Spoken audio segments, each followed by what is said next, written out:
What does Newton's second law tell you? First of all, it doesn't have a specific name.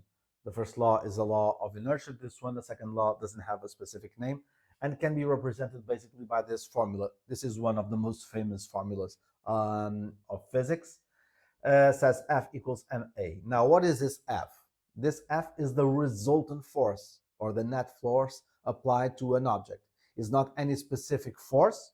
If you have a combination of forces acting on an object, is not one of them in particular.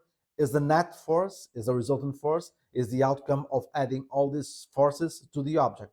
And this is what equals to the mass of the object times the acceleration.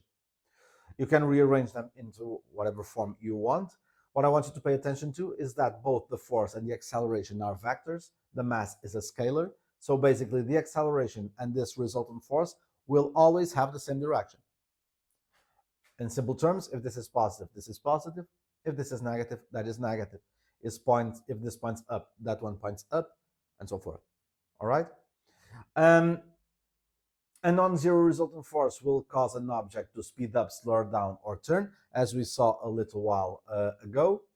In each case, it will produce an acceleration, since the acceleration is the rate of change of speed, right? So if it slows down or if it speeds up, there is a change in speed, so therefore you have an acceleration, right?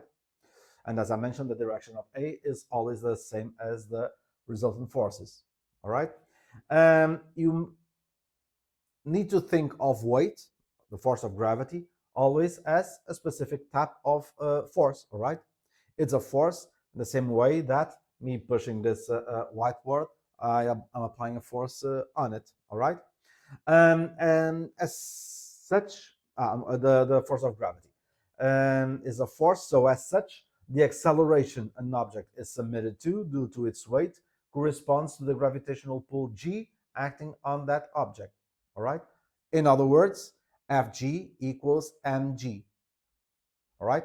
It's just if the force of gravity is the only force acting on an object as it falls, you can apply Newton's second law, and F is in this case going to be the single force, the force of gravity, which is going to be equal to the mass of the object times the acceleration, and the acceleration in this case is going to be the acceleration of gravity. If the object is on Earth, in mechanics, you are going to use the value 10 meters per second square, not 9.81 as you use in physics. All right, so it's a particular type of force for which you already automatically know the acceleration. And basically, in relation to Newton's second law, that's everything that you need to know.